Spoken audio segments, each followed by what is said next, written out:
नमस्कार मेरे साथियों। अभी बिहार लोक सेवा आयोग के पेपर लीक कांड का मामला अभी ठंडा भी नहीं हुआ है। अभी उसमें जो अभियुक्त हैं वो पकड़े जा रहे हैं। कई की गिरफ्तारी हुई है और कई अभी बाकी है। तभी ये आपको एमबीबीएस की जो परीक्षा होती है, एमबीबीएस की परीक्षा होती है, इसमें भी पेपर लीक होता है और सेंटर मैनेज भी होता है। आज का पेपर है ये दैनिक भास्कर। इसके पेज नंबर आपको मैं बता दूं, हाँ, पेज नंबर 2 पर ये बात छपी है। मैं सोचा कि इसके रिगार्डिंग एक वीडियो बना दूं।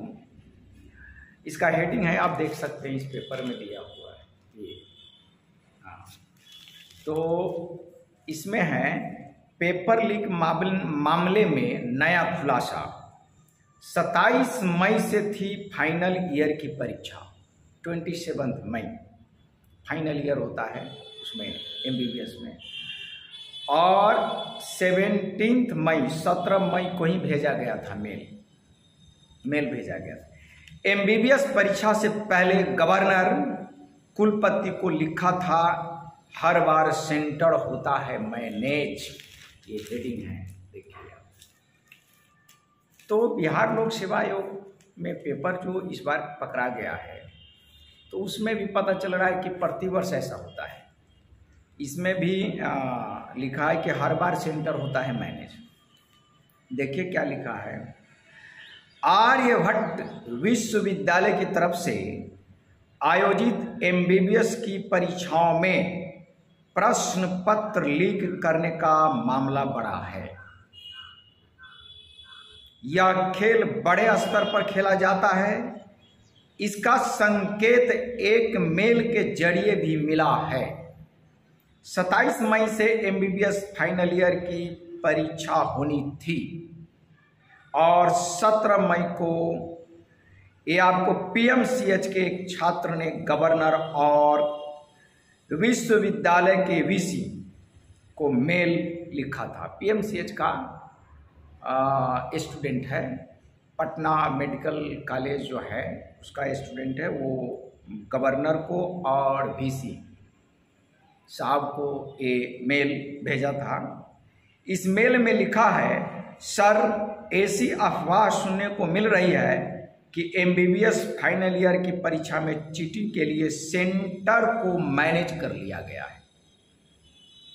सेंटर को मैनेज कर लिया गया है। छात्र ओपन बुक मैनर में परीक्षा देंगे। यानी ओपन बुक मैनर का मतलब ये हुआ कि सेंटर को मैनेज कर लिया गया है और छात्र जो है खोल करके, बुक अपनी खोल करके परीक्षा देगा। ऐसा व्यवस्था होता है। तो ये मतलब है कि एक स्टूडेंट ने लिखा, कहा कि आगे छात्र लिखता है, सर, ऐसा हर बार होता है। जिस स्कूल में हम लोगों का सेंटर दिया जाता है वहाँ प्रति छात्र 2-2 हजार रुपये वसूले जाते हैं। जहाँ सेंटर होता है मैनेज के लिए 2-2 हजार रुपया वसूला जाता है। एक छात्र ने वो मेल किया है। अच्छा, एमबीबीएस के एक छात्र को 7 पेपर के हिसाब से 14 हजार रुपये देने होते हैं। एमबीबीएस फाइनल ईयर में 7 पेपर 7 पेपर देना होता है। तो 7 पेपर में एक पेपर को 2 हजार रुपया, तो 7 पेपर का 14 हजार रुपया। इस तरीके से एक स्टूडेंट को 14 हजार रुपया देना होता है। वाह। एग्जाम सेंटर को मैनेज करना कुछ मेडिकों के लिए व्यवसाय हो गया है। मेल लिखने वाले छात्र ने पूछा कि विश्वविद्यालय अपने ही कैंपस में बने परीक्षा भवन में इसकी परीक्षा क्यों नहीं लेता है। मेल करने वाला छात्र है, वो सवाल पूछा कि अपने ही कैंपस में परीक्षा लिया जाए, दूसरी जगह परीक्षा लेने से सेंटर मैनेज होता है और हर पेपर के लिए 2 हजार रुपया देना होता है। 7 पेपर है तो 14 हजार रुपया देना होता है। ये बात छात्र ने लिखा। अब देखिए इसमें क्या और लिखा है। 25 मई को भी पीएमसीएच के एक छात्र ने मेल किया था, जिसका मतलब है कि आव भाव नहीं दिया गया, मतलब यही आव भाव था। मतलब एक तो 17 मई को मेल किया एक पीएमसीएच का छात्र, और एक दूसरा छात्र है जो 25 मई को मेल किया था, और 27 मई को फाइनल ईयर की परीक्षा है। तो परीक्षा से पहले ही कुछ छात्रों ने इसको जानकारी दी। अब आप देखिए, मेल में 2016 बैच के मेडिको और 2 डॉक्टर का नाम आ रहा है सामने। 2016 बैच मतलब अंदाज लगा लीजिए 8 साल पहले से, हाँ, और 2 डॉक्टरों का नाम आ रहा है सामने। मेल में 2016 बैच के पीएमसीएच के एक छात्र के बारे में लिखा है कि वह छात्र ही इसका मास्टरमाइंड है। इसके अलावा प्रश्न पत्र लीक करने में 2 डॉक्टरों की भूमिका भी संदिग्ध मानी जा रही है, डाउटफुल है। यानी 2016 बैच का कोई डॉक्टर है, वो मास्टरमाइंड है और पेपर लीक भी होता है। ये दोनों डॉक्टर साल 2017 में गिरफ्तार होकर जेल जा चुके हैं। 2017 में ये पकड़ा गया है दोनों डॉक्टर। साल 2017 में नीट यूजी की परीक्षा का प्रश्न पत्र लीक करने की कोशिश की गई थी। तब पटना पुलिस ने परीक्षा से ठीक पहले कुछ लोगों को गिरफ्तार किया था। देखिए, अब इसमें है एक मेडिको सहित 2 जा चुके हैं जेल, कुछ और छात्र निशाने पर है। कौन कौन है देखिए बात को। 3 मई को बीएन कॉलेज में पीएमसीएच और एनएमसीएच सहित राज्य के 5 मेडिकल कॉलेजों के एमबीबीएस फाइनल ईयर के छात्रों की परीक्षा होनी थी। ध्यान से बात को सुनिएगा। 3 मई को बीएन कॉलेज में, यहाँ पर जो है ना 5 मेडिकल कॉलेज, इसमें 2 कॉलेज का नाम लिखा है, एक पीएमसीएच और एक एनएमसीएच का लिखा है कि इसमें 5 मेडिकल कॉलेज का परीक्षा होनी थी। सर्जरी पार्ट 2 की इस परीक्षा से ठीक पहले पुलिस ने वैशाली के मुकेश को कैंपस में ही गिरफ्तार कर लिया था। वैशाली जिला का कोई है जो वो क्या है, मुकेश है, उसको गिरफ्तार कर लिया। मुकेश के पास से पुलिस ने 5 मोबाइल बरामद किया था। 5 मोबाइल, जिसमें 8 सिम लगे थे। यानी किसी में 2 सिम रहा होगा, किसी में 1 सिम रहा होगा, तो 5 मोबाइल जिसमें 8 सिम लगे हैं। अच्छा, मोबाइल में सर्जरी पार्ट 2 का प्रश्न पत्र भी मिला है। मोबाइल के व्हाट्सएप में रहा होगा। यह प्रश्न पत्र मुकेश के मोबाइल पर परीक्षा से पहले आया था। छानबीन के बाद एनएमसीएच के फाइनल ईयर के छात्र संजय प्रभात को गिरफ्तार किया गया। पीएमसीएच और एनएमसीएच के कुछ छात्र अब भी पुलिस के निशाने पर है। पुलिस का कहना है कि जल्द ही मामले में और कार्रवाई होगी। तो भाई ऐसा है, सिर्फ एक ही, हम पहले भी वाले वीडियो में बताए थे कि बिहार के लगभग सभी परीक्षाओं में प्रश्न पत्र लीक होता है और सीटरबाजी होता है। हम सभी बात बताए। और महेंद्रू हो, पटना, तो इसका पूरा पटना ले लीजिए, उसका एक अड्डा बना हुआ है, पूरा अड्डा बना हुआ है। मैं बता दूँ, जिस समय हम पटना में पढ़ते थे तो हमने 3-4 कंपटीशन कम्पीट किया है ना। बनारस हिंदू यूनिवर्सिटी का एग्रीकल्चर हमने कम्पीट किया, और फिर बिहार में वेटनरी कम्पीट किए।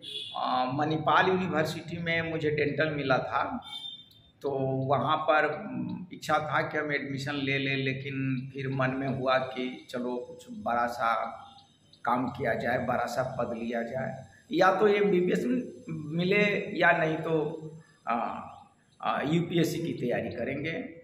इसमें ज़्यादा, जब तक हम इसके फाइनल ईयर करेंगे तब तक तो यूपीएससी कर जाएंगे। तो हमने ऐसे ही बैठ करके कुछ लोग फॉर्म भरवा दिया एग्रीकल्चर का, एमबीबीएस वो मणिपाल यूनिवर्सिटी का, तो मैंने यूं ही परीक्षा दे दिया। परीक्षा दिया, रिजल्ट आ गया। लेकिन रिजल्ट आने के बाद भाई साहब मेरे को इच्छा नहीं था कि भाई इसमें एडमिशन हम ले। कुछ समय दोस्त था मेरे जो राय विचार देते कि एडमिशन ले लीजिए। फिर मैंने सोचा दूर हटाओ, ये सब क्या छोटी मोटी बात है। ये बात की चर्चा हमारे लॉज में हो गया, मुसल्लमपुर हाट में हम रहते थे तो लॉज में हो गया। तो मुझे पहली बार ये आभास हुआ उस समय कि वहाँ पर सेटरबाजी होता है, सीटरबाजी, सेटर होता है, सीटर होता है। एक स्कॉलर होता है, एक बैठाने वाला होता है, सेटर जिसको, वो सब शब्द आने लगा। मुझे पता ही नहीं था। बाद में चल करके कुछ लोग आने लगा मेरे रूम में, सुरेंद्र जी आपके रूम में हम आए हैं, आपसे हम थोड़ा बात कर सकते थे। हाँ, कुछ ऐसे ही हाल समाचार पूछता। वो आता मोटरसाइकिल से, अब थोड़ा सा 2-4 आदमी से आता, सिगरेट उगरेट पीता, फिर कहता सुरेंद्र जी चलिए रोड पर चाय पी लेते हैं। फिर वह देखिए कैसे आदमी को ब्लैकमेल करता है और कैसे मतलब पता लगाता है, कैसे दोस्त बनाता है, दोस्त बना करके कैसे उसका यूज करता है, इस बात को। अब हम विज्ञान के छात्र थे, गांव देहात से पटना गए थे पढ़ने के उद्देश्य, हमको क्या पता कि भाई यहाँ इतना बड़ा मतलब है कि फर्जीवाड़ा का कांड चलता है। तो मतलब है कि ले जाता चाय पिलाने के लिए, कभी ले जाता वहाँ महेंद्रू पोस्ट ऑफिस के पास में, कभी लस्सी पिलाने के लिए ले जाता ठंडा में, गर्मी के समय में कि ठंडा ठंडा लस्सी पीजिए। इस तरीके से वो रूम में आता। कभी बोलता कि 2-4 महीना गुजर गया तो फिर कहेगा सुरेंद्र जी चलिए ना, मेरा एक कपड़ा खरीदना है, मैं आपके पसंद से खरीदूँगा। ले जाता बड़े बड़े शोरूम में, और वो अपने कपड़ा खरीदता, 1000 रुपया का जीन्स खरीदता, 1000-1500 का शर्ट खरीदता। तो वो बोलता कि सुरेंद्र जी आप आए हैं तो आप भी ले लीजिए। हम कहे नहीं, हम अब हमारे मन में होता कि इसका भाई 2000-3000 रुपया क्यों खर्च कराए। नहीं सुरेंद्र जी आप ले लीजिए, अरे हमारे साथ, अरे आप मेरे मित्र हैं, ले लीजिए। रिक्वेस्ट करता बहुत कुछ, चलो ना अगर कहते तो भी वो अपने ढंग से कपड़ा उतारता, और वो काउंटर वाले जो रहता दुकानदार उसको कहता कि अरे भाई सुरेंद्र जी के लिए दीजिए। जैसे लगता होता है ना कि कोई मतलब है कि लड़का शादी विवाह में गया है तो लड़की वाला जो है ना उसको इम्पोज कर रहा है। लड़की वाला न लड़का को करते रहता है, खिलाना पिलाना, आगत भागत करना, उस लड़की वाले को तो पटाना होता है लड़का को। सेम वही तरकीब अपनाता है। अब दुकानदार भी कहेगा ले लीजिए ना कपड़े, और वो कपड़े उपड़े ले लेता, न चाहते हुए भी वह लेकर के कितना साइज होगा नाप कर दिखाता, थोड़ा सा पहन कर देखिए सुरेंद्र जी थोड़ा ट्रायल में जाइए, अरे जाइए, धक्का दे करके भेजता, खरीद देता पैंट शर्ट। अब आप एक बात समझिए, वो 1500-2000 का शर्ट क्यों खरीदेगा? ये बात मेरे दिमाग में नहीं था। कभी आता तो कहता कि आपके पास पढ़ने के लिए पैसे वैसे नहीं, रूम रेंट कैसे आप देते हैं? कभी मतलब है कि 5000 रुपया दे देता। भाई मैं ये नहीं सोच पा रहा था कि ये पैसा क्यों देता है, ये पैसा क्यों देता है। उस समय लगता कि चलो भाई कोई मदद करने वाला मिला है, लेकिन और साथ ही साथ में वो क्या पता लगाता कि ये किस परिवार का है। अब स्वाभाविक बात है, हम ट्यूशन पढ़ाने जाते हैं, मेरे बारे में लॉज में लड़का सब जो होता हॉस्टल में वो कहता कि ट्यूशन पढ़ाता है, जो ट्यूशन पढ़ा कर पढ़ता है। तो जो बच्चा ट्यूशन पढ़ा करके पढ़ता है निश्चित तौर पर वो पारिवारिक स्थिति से कमज़ोर होगा, आर्थिक स्थिति से कमज़ोर होगा। अब एक दिन वो आएगा, हाँ सुरेंद्र जी ऐसा है, ये तो पटना है, आप किस जिला के, सीतामढ़ी के, कहाँ के रहने वाले, हम कहाँ के रहने वाले, कल भी छूट जाएंगे तो कैसे हम आपसे मुलाकात करेंगे, हाँ अपनी शादी में कैसे आपको बुलाएंगे, हाँ अपने भाई की शादी में, हाँ अपनी सिस्टर की शादी में कैसे आपको बुलाएंगे, आप मेरे दोस्त हैं, आप मेरा एड्रेस ले लीजिए और मैं आप अपना एड्रेस मुझे दे दीजिए घर का। अब ये बात दिमाग में उस समय नहीं था कि भाई साला ये एड्रेस क्यों मांग रहा है, नहीं था। अब क्योंकि मतलब विश्वास में ले लिया, वो फेथ में ले लिया, कभी चाय पिला करके, कभी लस्सी पिला करके, कभी कपड़ा खरीद करके, कभी 5,000 10,000 दे करके, वो अब मेरे को क्या किया, विश्वास में ले लिया। हम उसके साथ विश्वास में आ गए, वो मेरे साथ विश्वास में आ गया, फेथ हो गया दोनों का। हमें तो फेथ हो गया, लेकिन वो अंदर ही अंदर क्या कर रहा है इस बात को समझने की कोशिश कीजिए। तो हम उसको घर का पता दे दिए, वो भी मुझे घर का एड्रेस दे दिया, हम भी अपने घर का पता उसको दे दिए। अब वो घर का पता लेकर के वो घर के बारे में पता लगाने चला गया हमारे गांव में।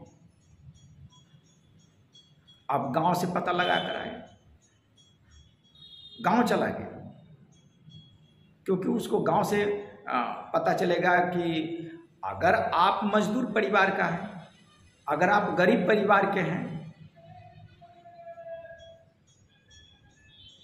बात समझ रहे हैं, तो वो उसको यूज करना आसानी होगा, क्योंकि वो पैसे का लालच देगा। पैसे का लालच से अगर आप नहीं माने तो वो हॉस्टल में घुस करके 4 डंडा वो पिटवा भी देगा, और कल कहेगा कि साला तुमने जींस खरीदवाया है, 5,000 रुपया लिया है, सो उनको दो। ये सब गरीब परिवार का बच्चा है, मजदूर परिवार का बच्चा है, उसका बाप मजदूरी करता है। अरे मैं नहीं कह रहा हूँ, मैं अपने पिताजी के बारे में नहीं कह रहा हूँ कि मेरे पिताजी मजदूरी करते हैं, मैं करते थे। मैं ये कह रहा हूँ कि जो बच्चा इंटेलिजेंट है पटना में, और वो ट्यूशन पढ़ा रहा है या पेपर बेचकर पढ़ रहा है, और उसके पारिवारिक स्थिति, घर के बारे में वो पता लगा लेता है, जो सेटर होता है, तो उसको यूज करने में उसको आसानी होती है, क्योंकि उसका बाप इतना मजबूत नहीं है कि पुलिस को बुला सकता है या मुकदमा कर सकता है। तो वो खास तौर पर जो सेटर जो होता है वो गरीब परिवार के बच्चों को खोजता है।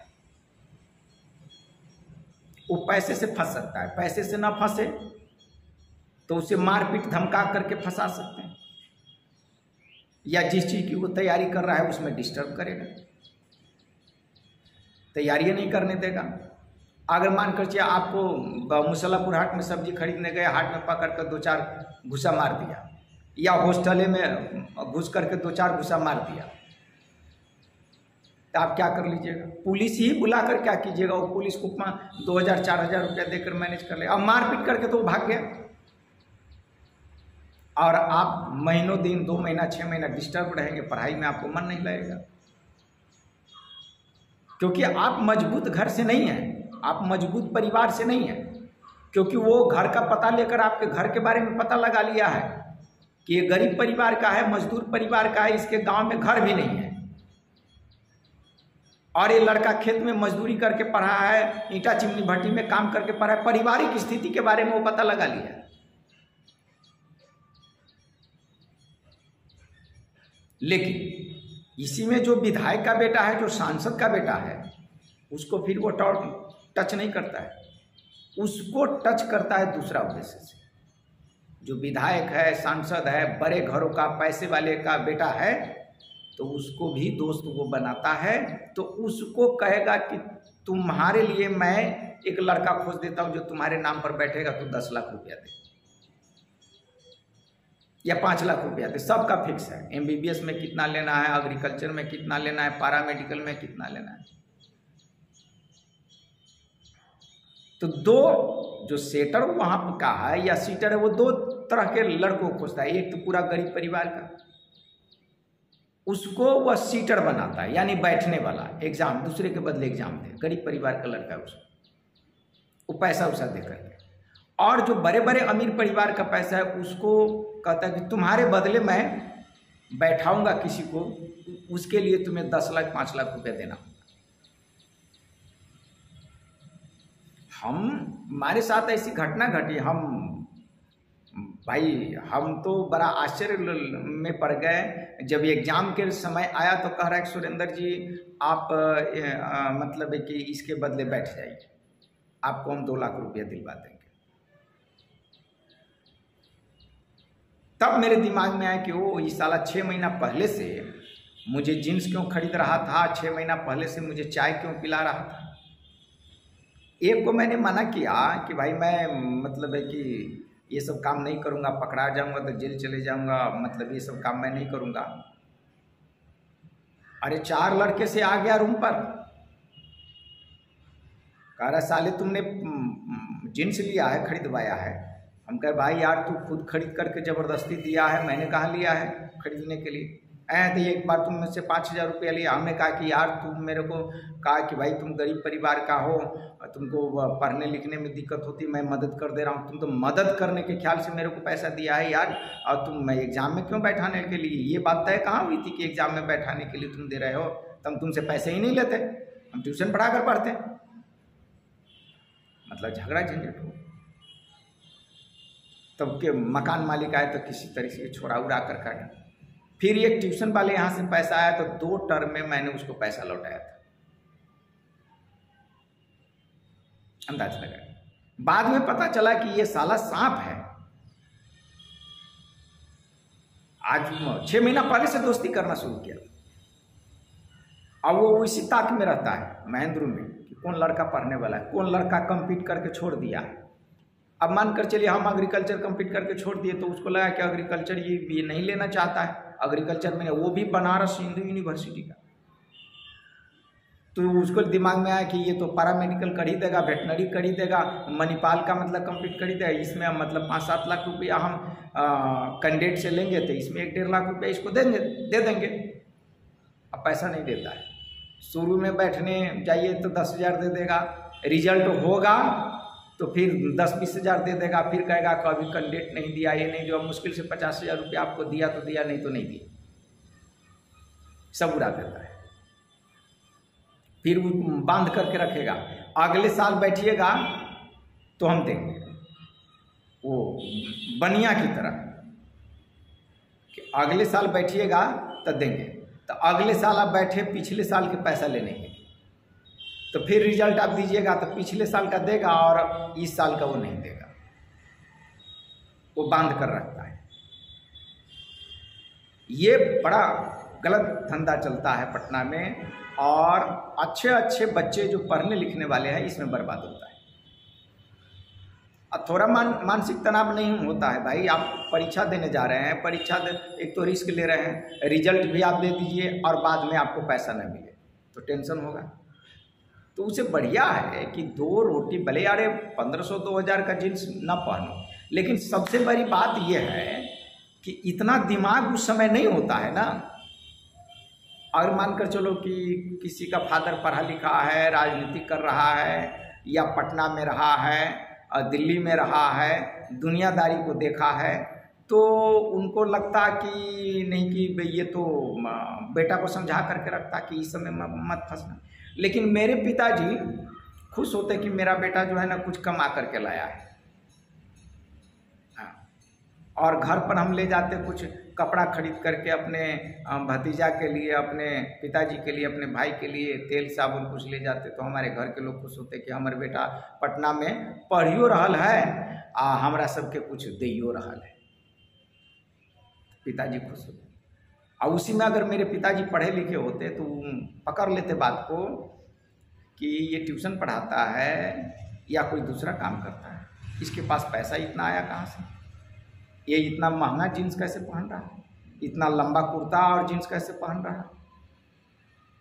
तब वो पूछते हमसे और तब समझाते। लेकिन मेरे पिताजी पढ़े लिखे नहीं थे और सब दिन 5 सेर मजदूरी किए थे, भोला भाला बड़े ईमानदार। मैं आपको बता दूं हमारे पिताजी इतना ईमानदार आदमी मिलना मुश्किल, पूरी दुनिया में, पूरी पृथ्वी पर उतना बड़ा ऑनेस्ट आदमी नहीं मिलेगा जितना कि मेरे पिताजी ऑनेस्ट थे, ईमानदार थे।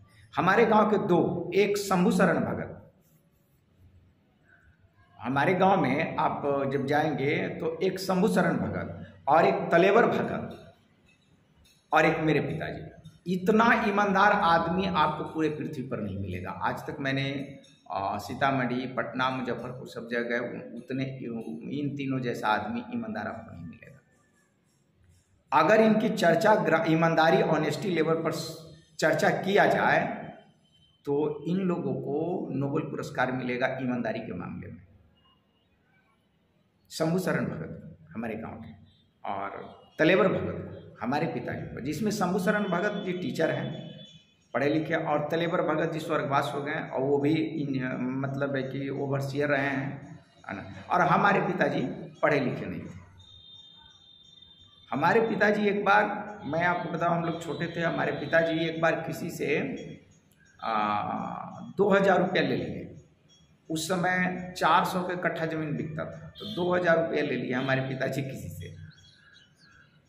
तो हमारे घर में उस समय हम रखिए ना 10-12 साल के रहे होंगे, याद तो थोड़ा थोड़ा है।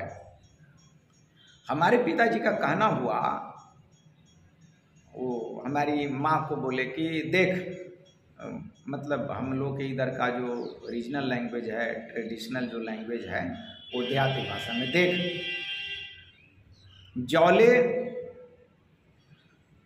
रुपया कर्ज वाला के नाम उतार दें तो घर में भात न बनते। इसको मैं खरी हिंदी में बोल रहा हूँ। हमारे पिताजी जो बोले वो शब्द मैं खरी हिंदी में बोल रहा हूँ। तो मेरे पिताजी कहे हमारी माँ को कि जब जिन आदमी से मैंने 2000 रुपया लिया है, जिन आदमी से हमने 2000 रुपया लिया, जब तक उसको 2000 रुपया मैं लौटा नहीं देता हूँ, हमारे घर में भात नहीं बनेगा। इट मीन्स चावल, राइस नहीं बनेगा। तो हम सभी अपने परिवार के लोग अलुआ, this is called sweet potato in English, sweet potato, अलुआ और मार, ये सॉरी वो क्या बोलते हैं, मार बनाने का मतलब वो क्या, कढ़ी, मार नहीं, कढ़ी होता था जो आम के आम का कढ़ी बनता था, ये नहीं कि दूध वाली कढ़ी। और फिर भैंसी भी आया, तो भैंसी बेच करके और वो चावल घर का बेच करके, चावल और भैंसी बेच करके बाकी सब लोगों को कर्ज उतारे थे। इतने ईमानदार हमारे। इसके बाद तब हमारे घर में चावल भात बनना शुरू हुआ। इतने ईमानदार हमारे पिताजी थे। तो हम आपको बता रहे हैं कि हमारे पिताजी इतना ईमानदार पूरी पृथ्वी पर नहीं मिलेगा आदमी, इतने ईमानदार आदमी। और उनकी ईमानदारी को देख करके हमारे गांव के चारों तरफ के लोग, अगर 12 बजे रात में हमारे पिताजी किसी से कहे उस जमाने में कि 50,000 रुपया दीजिए तो देते। कई के बेटी के शादी विवाह में 1-1 लाख रुपया, 50,000 रुपया का अगर गिनती होता तो लड़की वाले हमारे पिताजी के हाथ में पैसा देते थे और कहते थे कि आप गिन दीजिए लड़का वाले, जबकि हमारे पिताजी पढ़े लिखे नहीं, या दोनों पक्ष के लोग पढ़े लिखे हैं। ये स्टेटस था हमारे पिताजी का। तो वही गुण हम में भी था, ईमानदारी हम में भी था। लेकिन मैंने सीतामढ़ी में आया तो यहाँ बहुत सारे लड़कों, मतलब भोले भाले थे कि कोई भी लड़के के चक्कर में बस जाते, फेद कर लेते। पटना में गए तो क्या जरूरत था किसी सेटर फेटर के चक्कर में पढ़ने की, अपनी पढ़ाई लिखाई करते, ट्यूशन पढ़ाकर पढ़ाई लिखाई करते, बहुत बड़ा हाकिम बन जाते। अरे एग्रीकल्चर मिला था उसी में एडमिशन ले लेते यार, बनारस हिंदू यूनिवर्सिटी में एग्रीकल्चर ले, उसमें एडमिशन ले लेते, वही ट्यूशन पढ़ाते और एग्रीकल्चर वैज्ञानिक बन जाते हैं। तो बात ये है कि अब अभी आप देख लीजिए कहाँ ईमानदारी नाम की चीज़ है। बिहार के सारे एग्ज़ाम में बच्चा बैठ रहा है, सारे एग्ज़ाम में बच्चा बैठ रहा है, पेपर लीक हो रहा है। किस बात का ईमानदारी? सुशासन बाबू के राज में हो रहा है। ये मैं सुशासन बाबू पर आरोप नहीं लगा रहा हूँ, मैं आरोप लगा रहा हूँ कि व्यवस्था, चाहे सुशासन बाबू और कोई भी, उसके नीचे होता है सब चीज़, ये सब बंद होनी चाहिए। तो आज मैंने इस पर थोड़ी सी चर्चा किया है, पेपर में दी हुई बात थी तो मैंने सोचा कि थोड़ी सी वीडियो मैं बना दूं और पटना के महेंद्रू में क्या क्या होता है इस सब पर थोड़ी सी चर्चा मैं कर लूँ। धन्यवाद, नमस्कार।